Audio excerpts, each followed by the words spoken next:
Andina kutaura. Hamuna kutaura ini nokuti takatombotaura nyaya kuti hamuna kusungwa here. Tikati hamuna. Aiwa, ndakataura vantu ne second wife. Hamuna.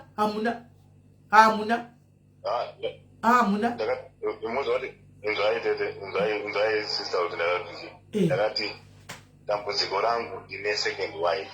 Ndo zvandakatotanga nazvo. Dambudziko rangu ndine second wife. Saka first wife ndakasiya naye chirondedzera kuti ndakambomwa mushonga kudhara tichiri vadoko. Inini wokurera preventa. Ini ndikamwawo ndiri munhu sina mukwanisa kumwa. But iko ndati kuteta vakadzitukura kuti makamichetso kumisa zvakanaka nditi. Mari? Mamuchimisa zvakanaka imbita vakadzitu. Ngati ngatichibvunze kuti mukadzi wepiri wamunogara naye kuJoni uyu muri kunyatsoita zvakanaka here? Wechitu uyu. Wechitu uyu right ndikutanga kana kuti yarotopisa kuti zvipere zvandinazo.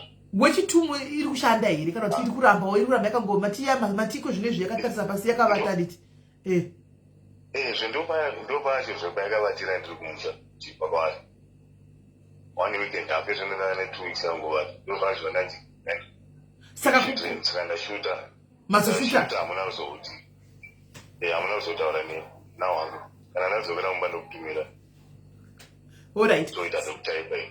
Alright. Saka muri kuti mimi kuwese vakadzi haisi kushanda. Inenge bati.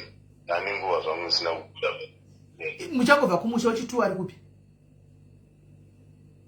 Ungazo wechitu arikugara kumusha mazuva. Akaenda paCovid. Kwa mukuru wacho. Kwa mukuru. Takaramba nakare. Makaramba nakare. Saka kuti choti mukuru anogona kuva ari akaita zvinhu izvi. Takaramba akandisiya kare ndokubvainda nemapendi angu sokutaura kwandakaita pa. Uripi munhu ari kupi mukadzi uyu? Anenge ari muno muSouth Africa. Amuziko ari hamuna namba dzake timbotaura pachikadzi tikumbire. Aiwa kana tombotaura naye. Aiwa hamutauri naye nini? Ini ndakuchipinda satete ndombonotaura naye. Tichionesana tiri vakadzi chete tichikumbira. Anobva toishambadza inobva tosvika kunzima yangu mudiki because tangu anoisvitsa sei? Pandandamuwana mukadzi wokutanga ndokumaraini kweidi ikoko. Saka anobva toishambadza kuti hapazvono vakufamba vachiti bwana. But we need hope, my brother. Muti we need hope. Chingarambe changotarisa pasi. Atingarambe changotarisa pasi. Chiri vakumirawo. Ipapa ndikapedza vhiki rine. Ipapa kusvika kuna Monday, Tuesday, next week, Wednesday. Inenge yadzokera kudipakari. Inenge yakuti mupenyu. Saka inoti kati vatei ikatarisa pasi yombomuka. Yovata. Yomuka. Aiwa, ezvino hairi kutsaya zvayo but kuramba. Iri kungomuka shoma. Kuramba because pana ndichida kushuta pana kuibata. Maibata. Pamwe ndaishuta yakarara pamwe ndaishuta ndira kuibata kuti imuke yaramba. Ngosaka mazongoshuta yakavata kudaro. Kuimwa mchida kuti yaichizomira inogozomira yoga here pasina mukadzi. Inomira munorume unomirikwa still. Munorume. Pangofunga chete. Saka mafunga ikatoramba. Mwaza kuti munorume kuseni koga para kumuki. Makuseni koga. Alright. Makuseni koga munorume unokona kumuki. Alright.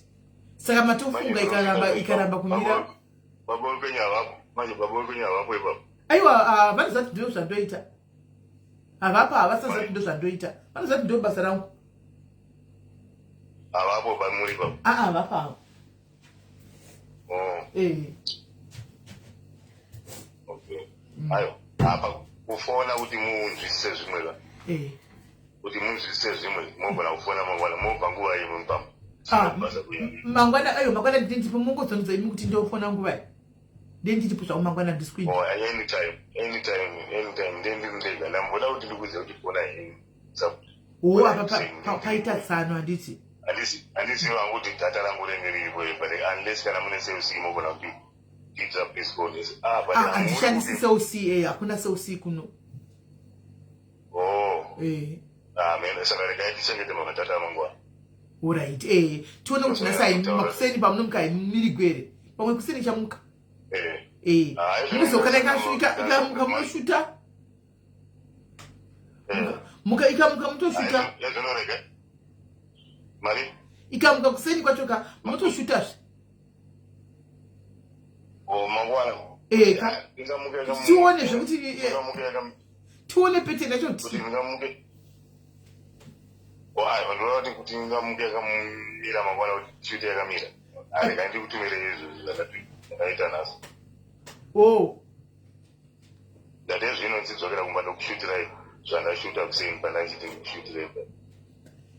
Alright, saka ndokufonirai mangwana handizi painozoti mukei ndokubvunza kuti yamuka ndokushutirai monyazoona kuti kana ndakunoku ndandega inomira. Alright, nzimai hai nzimai hai alright vataure ichitai parai. Alright, iripo tona mangwana timbotsvaka umwe munhu anomboya kwamuri tinoti aimirere. Saka izvona rega ndikushutirai ndikutumire zvandashuta kuseni. Alright, tongotaipa kusvika idu takara. Alright, maita kwa Maderis dengarenyaku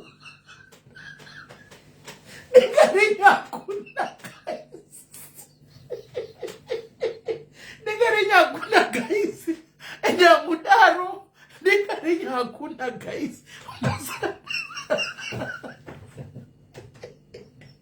makomenzi kani pakubereka makomenzi kwezi munondisekeza ndisingasekezi guys yeah serious haisi kuseka imi makomenzi enyu guys vobva matoda kuti ndifenda makomenzi enyu anovota ndisekereta kunge ndiri kuseka munhu ari kugwara guys musadaro ndapesa ndisingasati kutesa makomenzi avadhari zidenga renyu hakuna zvekwamwari chaiko denga hakuna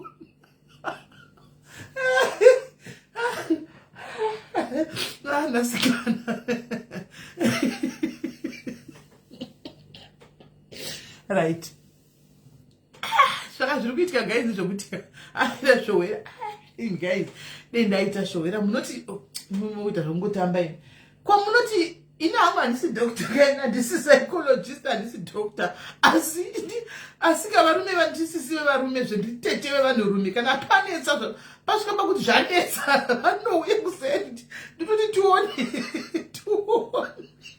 ndotaridziwa ndotaura pane makambonditaridza rohone siki asi hanzvadzi yangu ka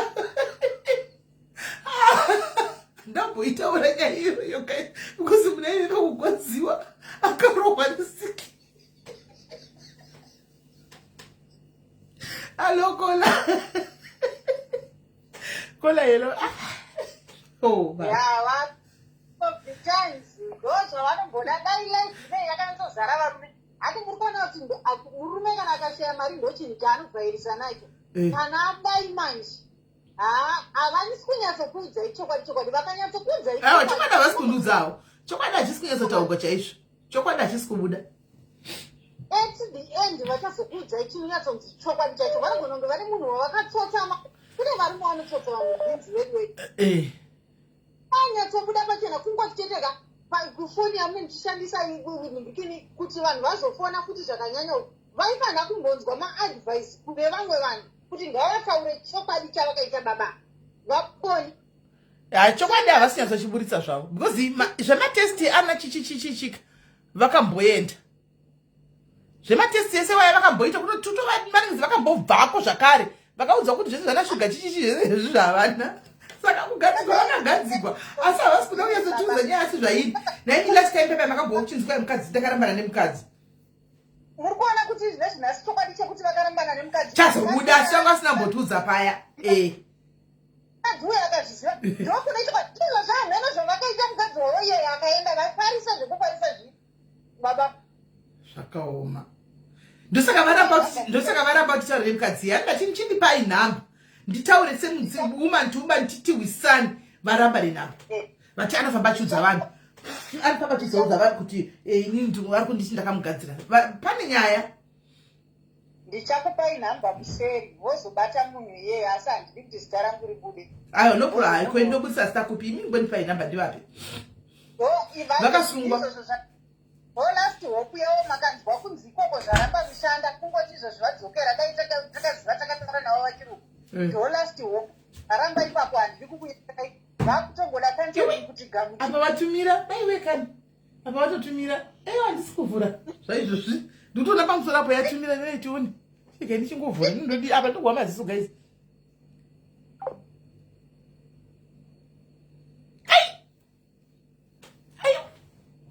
regaiti bhisi aiwa regaiti bhisi regaiti bhisi regaiti bhisi hazvisi kudakadzaba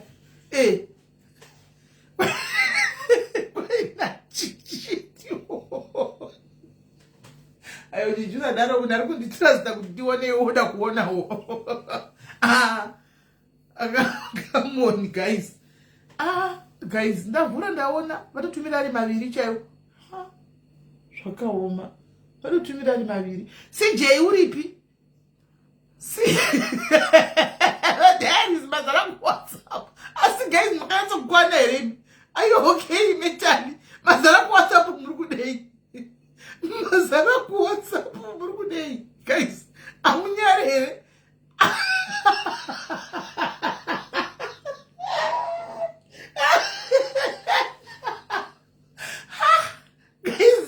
asana kuna vanhu vakadai kokuseri muri kudei guys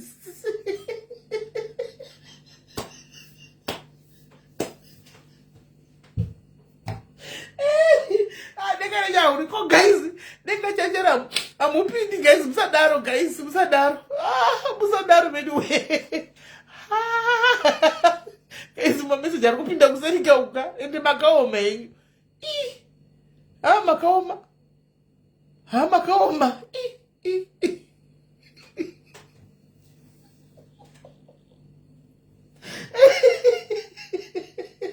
saka mayako okumbira kuseri zvakaoma shongada kukumbira nai muchinji munhu ari kugwara ende musadaro vasika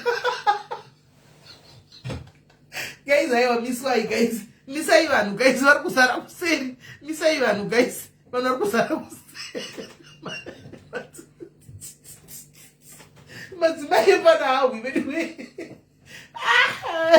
nhasi mandikuvadza vede ndokutadza kunga ndine mabai veduwe sijei aripi sijei ndiyakapoona neyaidzi last time sijei weayu kwanzi maona here nehanzvadzi ikatiti ndaona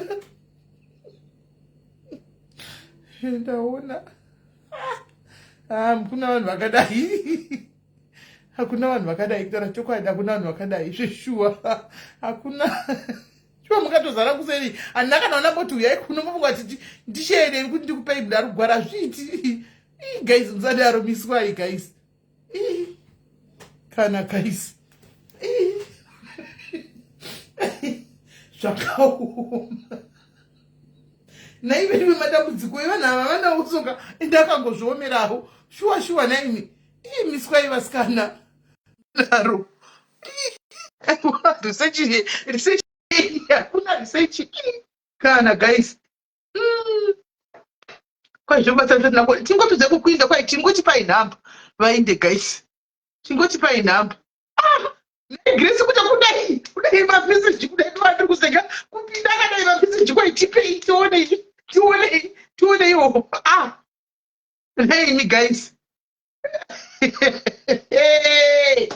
zvakaoma anyway guys regaitimirire mangwana tozotaura navo mangwana regaitimirire mangwana sijei aripiko aiwa hativabi don't worry sijei ari kupi unoti ndingadaro here ndichoda kunyara vakaita vaira vanonhikire anoblock sijei uripi ndiye munhu wechiri motaidhila naye ataigara taihedhila naye nyaya iyi last time sijei uya kuzotaura nehanzvadzi bcause last time ive vakati tikutumire zvakaoma asikana hatisata kuchona mwana aiwa hamuchioni chinhu tinobatsirana pamwe sure asi tibatsirana. Valerie, I can. Let's create a group chat. Zvinoda vari ivo vanza ndichavakumbira mangwana hanzvadzi ndokumbira kuti ticreate group mupindewo vamwe muchitaridza vanhu mugroup rewhatsapp iroro vanhu vachikubatsirai kana vakabvuma ndocreata mupinda imomo ndobuda kana vakabvuma kana vabvuma avo nokuti hai kana vidoina akabhozva kuna makambonitaridza akarohwa ne6 guys akuya kuti sisimedi chingave chinga saka kwai kune zvinhu zvakadididi kwai mirai unoziva kana uchigara hunyari kwai mirai ndikutaridzei ndikatoti kuita mafanizi ndiye kuchucha kuuya mai mwana chakarohwa zviri ndikati saka iwa kuona kuti ndosiki ndonorapiwa batanobayiwa majekiseni akanobayiwa majekiseni for one time zvepanapa zvakaoma right. Wepano kunidza vhidhiyo rega timufonere angachifona aiwa hatina tii handiti izvozvo angachifona makangozara henyu kuno makangozara zvenyu hamuna chamunoona guys hakuna henyu chamunowana chekuwana chaicho hachiko right. Atombofona ndigigara panapa iyeye mwana watoda kutuka uyu ushu ndiwatoda kutuka uyu mwana ushu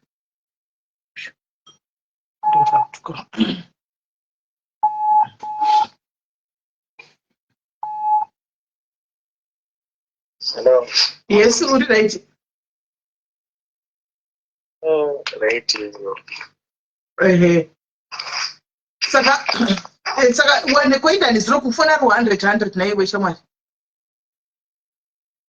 Kukanaka. Zvatakuitira. Kuti uri fonere 100. After 20 minutes.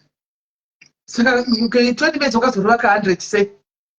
Uchingofona nanhasi ungachingofona. Shungu dzei. Unonzani? Chimbondudza zita rako ka. Tafadzwani. Zimenya. Yeah. Tafadzwa Zimenya, all right. Wakati ne 23 kuHarare.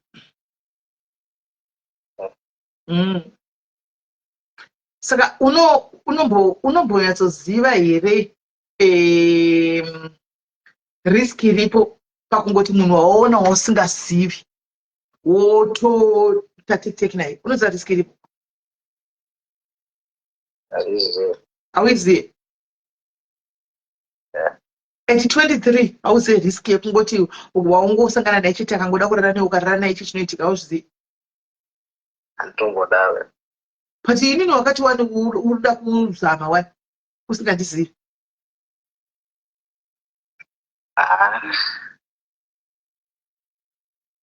Seems like zvakatoramba. But let's say ndanga ndasvika ipapo. Mongochadi.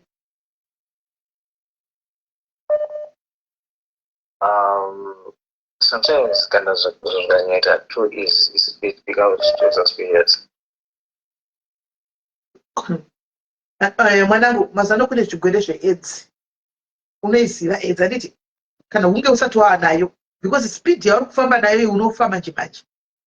Speed yauri kufamba nayo unofa manje manje. You've got a very bright future ahead of you.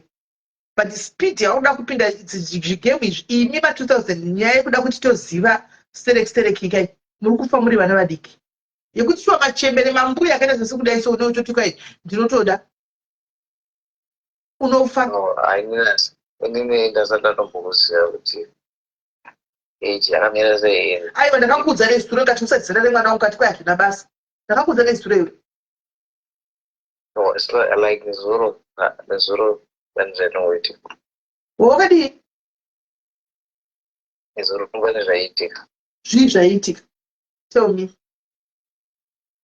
I know from the videos and stuff we made to put our video. Saka you were so obsessed with kuona video repone romwe munhu. Iwewe toda kubvunza mwanangu. Ndosati wakakura kune vanhu. Nditi video repone uchinyatso kuona romwe munhu. Video repone. Kwauri is it okay? Does it sound okay?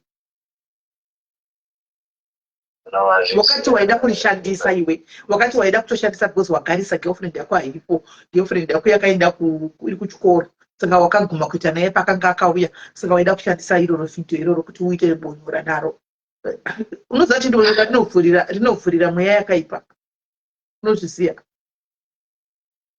No, right.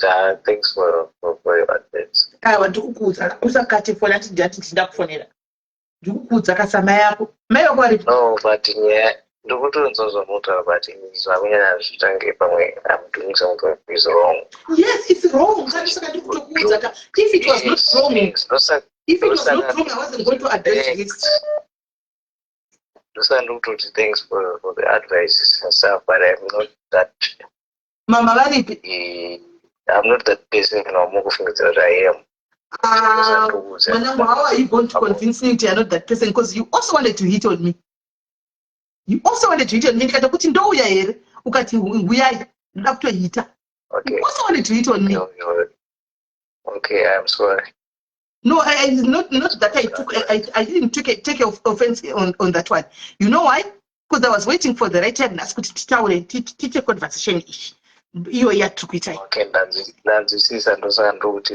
sorry. Thanks for the advice. And just uchiri kurida here video repo ndikupe. No, I'm sorry. Aucharidi. Alright. Siyana nazvo mwanangu. Uri kushanda kuHarare, you are doing a job, you kana uri profile picture, you look so good, you know, you will get a girl of your age, zviri stable, you have your own life, ucha life yako zvakanaka. Izvi zvekuti kuHarare kuri kutedzera first life dzekuHarare, zvekuda kuti unoda kumajiga low, anditika kana kuti makuga, whatever you call them, I don't know. Mfana wangu unokata life yako short. Thank you so much. Don't do that. Thank you so much. Yes. Bye-bye. Okay. Tatumutsura. Anyara, nemunhu atanga kunyaraka. Maona utanga kunyaraka. Right. Gaiti pinde kune imwe nyaya.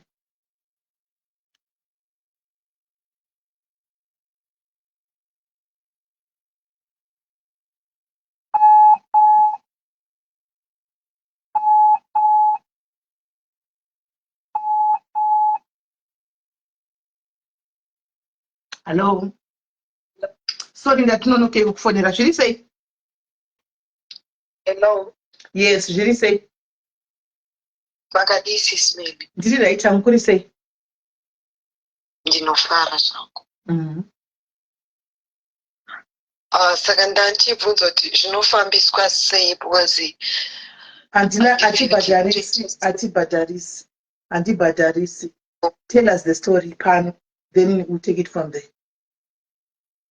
Saka ndokusendere ka clip kacho. Aish, kanti ka clip karipo. Can you not explain? Timbo is amsoro pamwe chete futi before we go kuhama. Alright, it's okay. Ira ndiva pe phone titu acho varipo vaitasotaura in detail. Okay.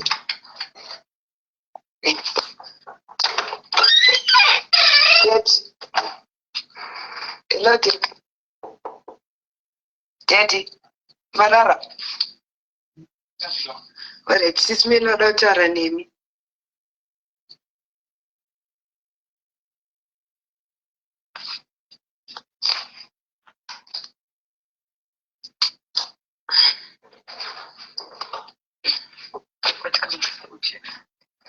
Hello. Makadi yenyanzvadzi. Zipeni makadiyo. Aiwa tinofara. Kwakanaka here hanzvadzi. Kuna umira musha. Chii chiri kuitika? Vanhu vandaishandira vakutengesa imba yangu. Vanhu vamaishandira kutengesa imba yenyu how? Vakati wakashotesa mari parakati pane vanhu vataitengesera hupfu nechikwereti necash. Saka vanhu vakatora hupfu nechikwereti vakaramba kubhadhara. Saka vachibva vati mari yacho iwewe ndovakavapa, saka ndiko vakatora chikwereti. Vachibva vatanga kutora motikari, vakatacha motikari. nyaya isati yatombotanga pavakandiendesa kumapurisa vakatuma mapurisa akatora motikari ndobva vavhura makoti mairi kucivil criminal ehe saka iri kucriminal kudaro yakanga ichipostponedwa kubva muna June last year musi wa1 kusvika musi wa29 June this year yanga ichipostponedwa chete vachiramba kuti itongwe koza vachimirira kuti vachivatacha kunova vakawisa matsamba vakati vakuvatacha property vakazoti mari yedu haikwana ndobva vatacha imba manje nezvinova kuitengesa. Muri kutaura zveupu chaiwo kuti wanga uri matani makarati mamhenoti wanga wakawanda sei? Upu taingotengesa mchana tichipa vanhu chikwereti, vamwe vakaita chikwereti 1,800 umwe akaita 2,400 ma-US dollars. Waida kupi upu wacho? Taitengesera kumbari kuno vanhu vematuckshop vaya. Imini kambani chavaishandira yaita zvokugaya upfu? Yaita zvokugaya upfu. Ndikatovaratidza vanhu vacho kuti ava ndevava vanhu vacho vese. Vamwe tikazoshaya vamwe vacho tikavashaya. Kambani chinonzi chii? Above Millers iri pa 933 muna First Street panzira inoenda kuHoughton Park neHenry na First Street. Ikambani Water Force Police. Kuadbeni. Saka mari yenyu yacho chikwereti chiri chakasvika pamari all in all 9,660. but 9,000 haibatisi ibaka. Mota yavakatora imota ruti? Alteza yanga yakaiswa estimate ye5,000. Vavakaisa estimate ye5,000. Saka imba kutengeserwa 4,000. Because imi muri kuti mashaiwa 4,000. Ndizvozvo.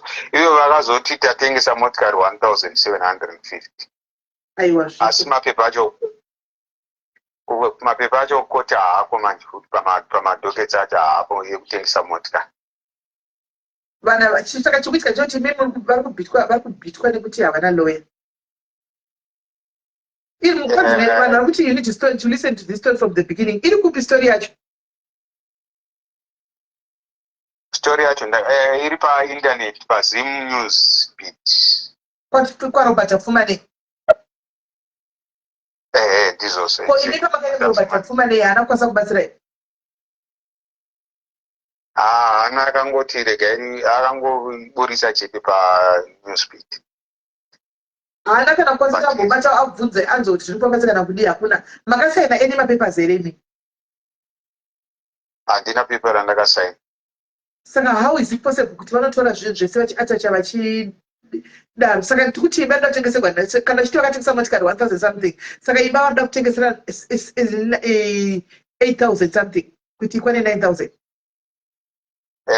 Zviriko here izvozvo? Imba iyi iri kupi? Iri kwamakoni muG Old G. Kuchitungisa. Yakura sei?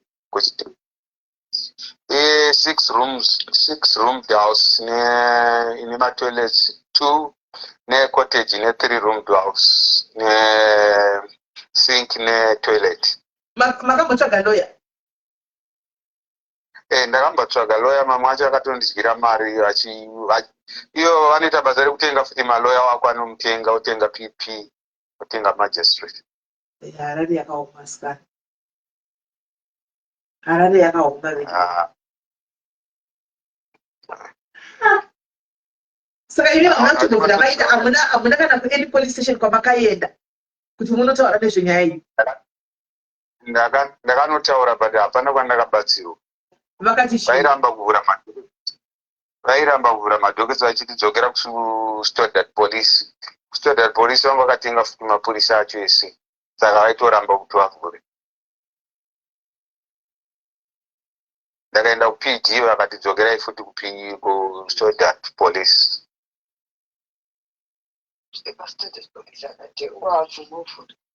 Guys, saka vanhu vane simba kutenga everywhere kwese kwamunenge maenda. zvekuti chinhu chiri kutoresa imba chakatoresa imba nemotikari ka iyi ngiriki default vakaviga masummons ekucivil court ndobva vaproceda nedefault. Saka default iye ndo yanga ichidzi takuatacha motikari, takuatacha property, takuatacha imba nedefault. Vakaona kuti kucriminal havabudirire nekuti nandiriko ikoko. Hamuna kunge marisiva eri samwene mimi handina, ndiwo vakaisa adresi yekubasa kwavo ndobva vatoviga masummons acho vakati kupiwa iminika kwete kupiwa ivo ndizvozvo. But magistrate wekucivil wacho aitoramba kutoti avaitoti ndakatopiwa. Handina pandakasaina, hapana kana pandakapiwa masummons. Now this is not justice at all. This is not justice at all. Sure. Saka ichiso muda tikubatsirei play pano padiaries. Guys, they need a legal person, right? A legal person anenge asiri biased, asingatengwi. Because whatever chokazara war, that's the problem. And more. Pancho da munhu arikuuya kuzoita basa nemazvo anonorifesa this judgment yakaitwa. Handimona kuti hakuna imba yakatengeswa. Guys, moti imba ine 6 room house kuchitungwiza yonzi tengeswa ne9,000. Iyi inozotengeswa nemari. Inotoda kutotengeswa musi weSaturday izvozvo musi wa6 nemari paauction. I-auction vakati 500 yekupinda kubhidha. Makatoziva mapepa ewayo? Nditori nemapepa. Vakatombotanga kuburitsa private mapepa vachitengesa zvinhu zvisingazikani vachibva vazoburitsa musi weSunday yakabuda munewspaper. But kambani yaibvumidza kuti vashandi vape vanhu chikwereti kunze uko ubvu. Ndizvozvo kambani yaitobvumidza. Zero deposit. Saka akuudzai kuti iri auction Saturday ndiani? Ende nyaya yacho mabakutaura nhasi pasara one day vaumani. Kusaitsvaga lawyer kaomisa izvi yombodhileya.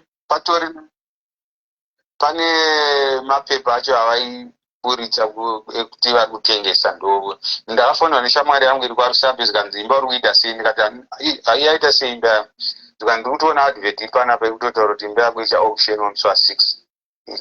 Ndasingatomboziva ndikati because lawyer can stop that auction. Yes, panda lawyer fast can stop that auction yo delay anoona ichifambirwa nyaya because pakutoda lawyer anotomisa ngikiri this auction fast apa imba vakanyarira nguva yese muchizviona. ndati singaziva kuti munogona kutibatsira. Haisi yekuti kugona kubatsirai, but kungoita noise sometimes kunongotriggawo kuti zvingo maziso evamwe vanhu vakuru zvingosvika munzeve dzavo, and then havasi vese zvavo vanozonyanyaita utsinye, vamwe vanogona kuti ngazvimiswa. But hapana kamboasisa kuti atibatsirewo manje. Takati zopedzisira taenda kuTV uko kuZim TV kuti timbotry kudedzera kuti vamwe kana pane vanokwanisa kutibatsirawo vandibatsirawo. Manje Zim TV mostly inoparidza iri kuYouTube uko, and not everybody goes kuYouTube. Yeah, sure.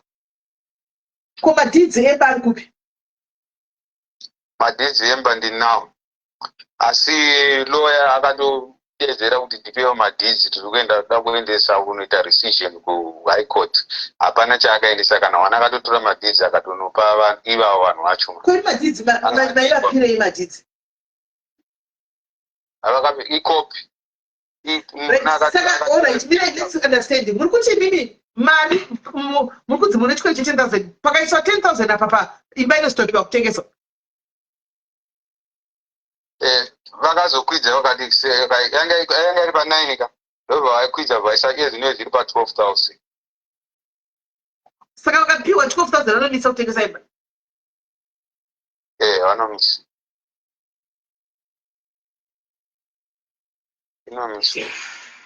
Right, guys, heyo nyaya 12,000 mari iripo itodiwa zvinoita 12,000. Munoziva sometimes nyaya dzakadai so zvinotengesa imba yako wega. Handimona wega kuti kusaenda kwenye mari yako yaunoisa wobvisa tokutadzana chero wovapa wosara nechange yavo voona plan kuti mari yandasa nayo let me start buy a stand somewhere also or whatever subgutizo ndite something zveshuwa andinoona dei vakaziva vakaita izvozvo vakatiblokera vakaenda kunoisa cavet kuningiriki kumadits vakaenda kublokerai vakanobloka kuisa cavet kumadits kuti tisakwanise kutengesa waite advantage yekutora imba saka you can't sell the house now haitengeseki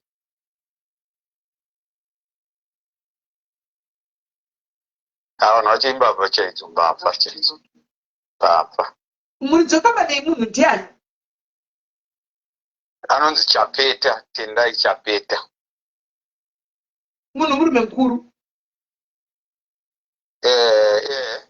arume wakuru ikambani yeMabrothers vari 4 namanager wacho ndiye ari kuita zvese izvozvo ari kuinitiata zvese izvozvo achitenga maloya otenga mapp otenga mamagistrate naloya wangu wacho anobva atotenga futi ukapiwa mari unongona loya zvaanenge akuita mumwe wacho anga akutoti tokupai chimbadzo mutengeseni zvokwachifu zvinonetsa mondini because iwe already nyaya yacho yekumakotsi zvokwachifu zvinonetsa kwachifu nyaya idzi dzinoenda dzisati dzaenda kana kumapurisa dzoenda kwachifu chifu anogona tokudza tichienda kupolisi andiona zvaizvo zvipayave chifu ana zvaanokwanisa kuita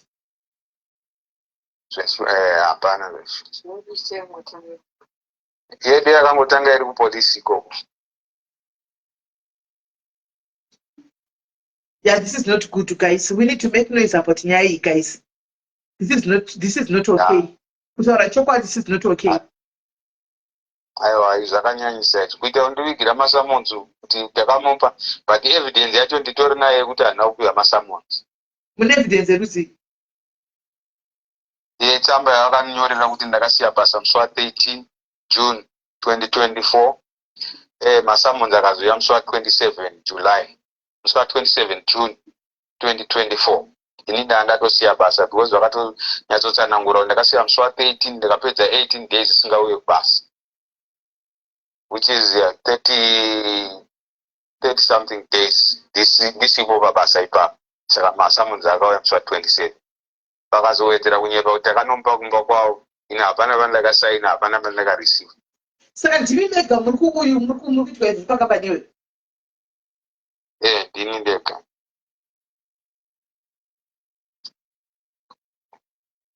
Mune nhamba dzemamaneja aya? Ndinadzo. Ndikumbira kuti mundikatirewo. Alright, okay. Hazvisi nyaya yacho guys hainetsa hachinyatsorimekera sense kubva vamhanya kunoita futi kavheti yacho muridzi wembasipo. Hanzi tine ndofunga vakaenda nekoti vanga vane zvimatsamba dzeattachment zvezvi ndo zvakaita kuti vagone kuningira. Vakomana vandoziva anogona kuita zvinhu izvi mangwana anenge achida mari. Muraiti mirai ndimbobvunza nzvadzi, makapinda basa pakambani apa rei? Musi wa15 October 2023. 15 October 2023. Makaripinda sei? Ndakapinda through employment.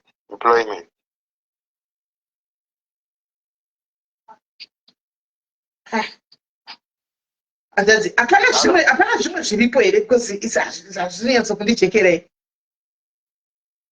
Vanhu vese varongodaro kuti asima mune grudge here kana kuti chichakai. Because hazvisinyatsondijekera honestly speaking. Imbavha vanhu vacho imbavha. Vanogara vachitodaro.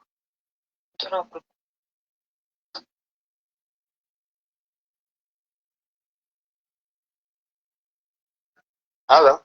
Hello, ndingatera pane ndandotry kuedit up. I'm trying to edit this lawyer there. This one is a criminal lawyer with this one, but vakomana vanhu malawyer anoda mari animona. Anenge atoti anoda mari.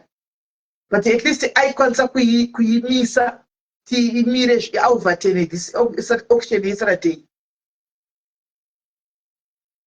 Kwachifu Molini inoenda, hatisi kuramba. Nyaya inoenda kwachifu. Yainda kwachifu, chifu hana zvaanokwanisa kuita because nyaya yava kumakoti. Guys, chief is not the law of Zimbabwe. And chief anoenda kana vakaenda kumachifu vanochana nemapurisa vanotora nyaya idzi votaura kuti vanoita but vanotokudza kuti chiendai kupolisi. Remember iyi nyaya yave kumakotsi anditi nyaya yave kumakotsi chief hakwanisi kutokutongera mhosva yekuti ndakupa kujere ida 4 years kujere zvinoitwa kumapurisa. Anoona chief hakwanisi kuti matatu tidziuya inawo pano muda izvo hakwanisi anda zvemombe kumushoko. Imbai makapinda basa munayo here? Ndaishanda kuCBZ, ndakaitenga kuCBZ. Nemota ndadone 15 years ndiri pana. Saka mota nemba zvautora ndezvekuCBZ asi zvekubasa kwavo. Azvisi.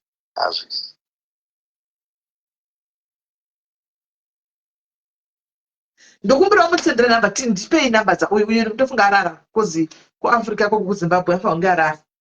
Ndipeiwo namba dzacho. Namba the manager wecompany. Let me hear from the manager wecompany. Meanwhile, ndichitaura also tichinzwa kuti lawyer yanoti chi. I'm just praying guys kuti abvume ndikikiri. Amen. But it's now late now. We can't call manager na 10 na 11 kuZimbabwe. It's late.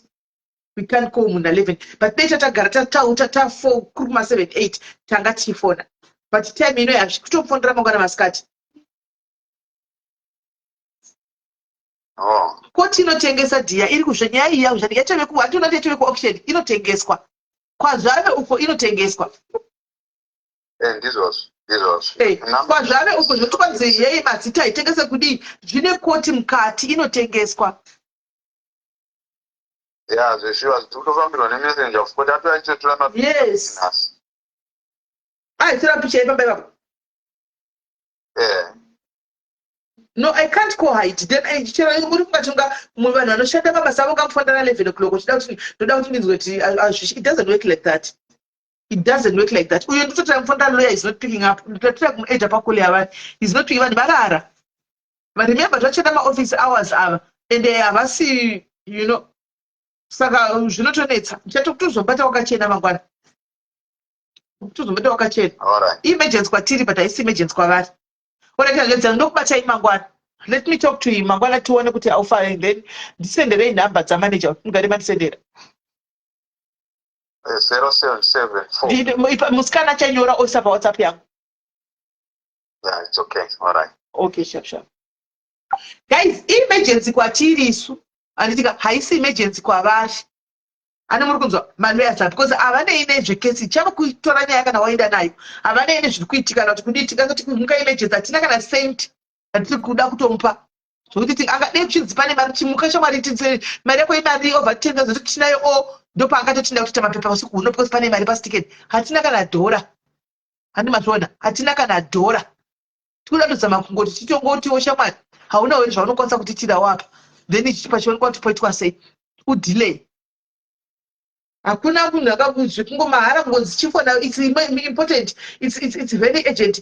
Anokuzati agent where do I fit in? Do you have my money? Tutukudi.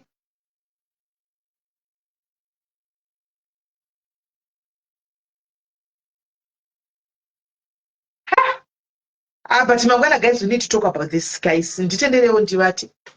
Mangwana let's ndinotoya kana kuri kumakuseni guys. Let's talk about this nyaya maskati.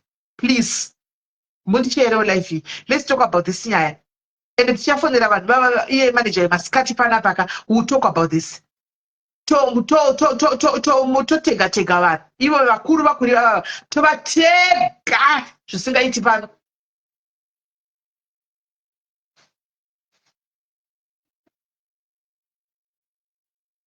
Chero vakaita magudhiri vakabata chikandamina utore imba yemunhu utore mota yemunhu hazviko. Baba vakasaina pandiona soti pane signature iripo. Mira itigo atidi ku let's not speculate. Let's wait until up until tomorrow. Tizoti uyu manager yataura kuti chi. Kana kakutogosvika na baba vayo tinenge takaimirira. Tinenge tichoita noise yoyo. Hey. Kana pachinzi panoitwa kuzimu makamba dzata zvakadai so and the government is keeping quiet. Vari kurwa nevanhu venhikikiri. Vari kurwa nevanhu vemota twai matinde windows pisai vachisiya nyaya dzakadai so. atondipa number 2 dzaemployer nedzamanager. Saka ndifowa kufonerana apa. Employer. I think ndichafonera andipa number dzese. Ndichafonera employer.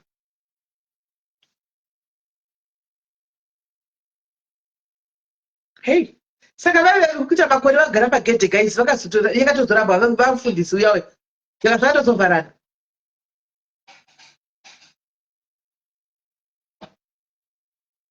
Zvakatozovarana. Ndozvatoda kuti hatisi kuda kumhanya tichanzwa mangwana. Vanogona kuva vakati ndofana kubata imba yangu nditsvage ndidai. Regai tigonzwa mangwana. Regai tigonzwa because hazvisi kumeka sure.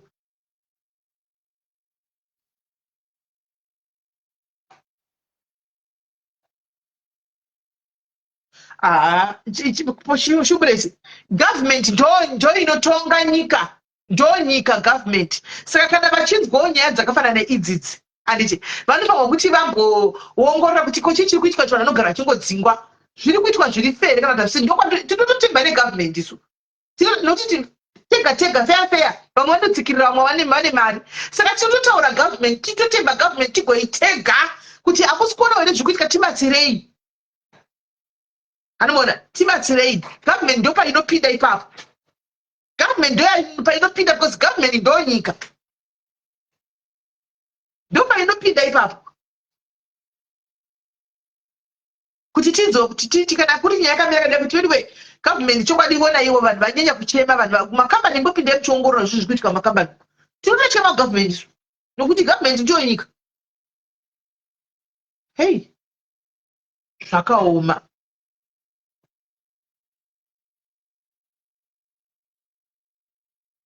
Unopera power guys. Unowa so unotsva unopera power chaiko munowa. Unopera power chaiko.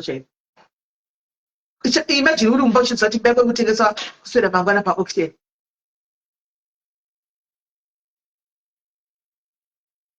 Hanzi yamufundisi wakapera imba yanga isiri iyo.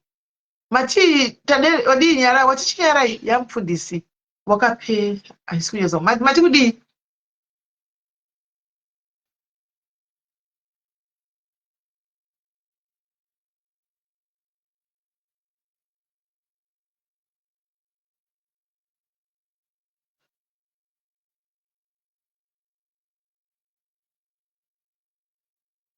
Hanzi mina ndoda kuchazonzwa nyaya iyi yachipunza iyi. Hanzi vaiti vakavaka from ground ivo vakaiwana yavakwa. Ndakanyara fani nachidzana venadzo kuna chipunza. Ndo zvinoita upenyu. Uri kuti chipunza ndiyakavaka imba yaya. Baba yava vasakati vakavaka imba yaya. Vakavaka imba yaya vari kuCongo.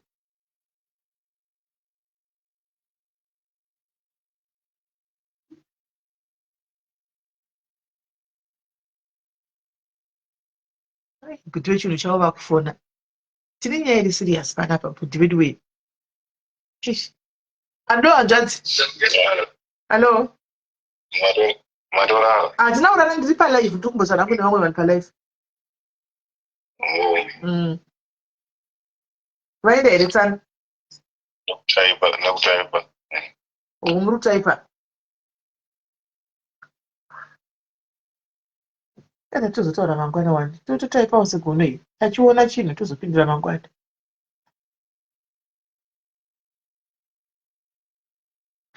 Regai TV the rimwe side because hazvisi kunyatsoditira mushe. Right, let's wait for tomorrow. Tinzo the other side guys. Yandovata tobatana mangwana. Kugonikela. Baba kugara pashi. Baba muri kuti vainyepa kunonyepera chipunza.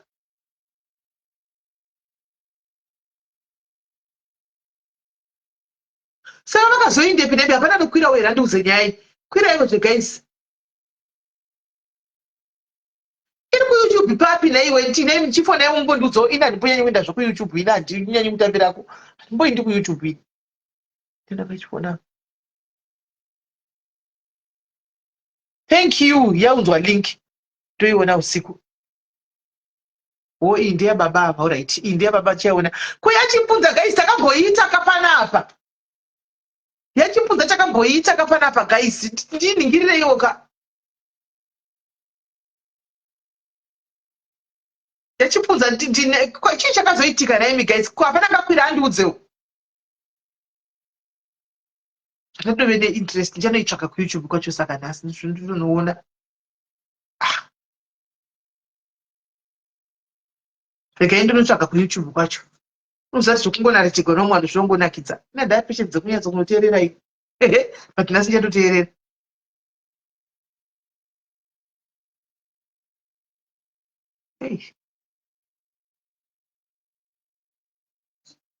Asi madhiri pane madhiri akarohwa zvawo. Madhiri pane akarohwa.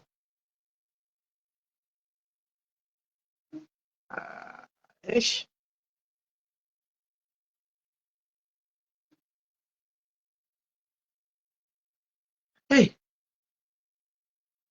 Ndarwadziwa. Liki ndaiona ndichakukandira ichi yakanda panikiri. But nyaya yacho tichakoiona zvizere mangwana, don't worry. Alright guys, saka marara bhoto batsana mangwana. I'll talk to you tomorrow. I'll see you tomorrow. Bye bye.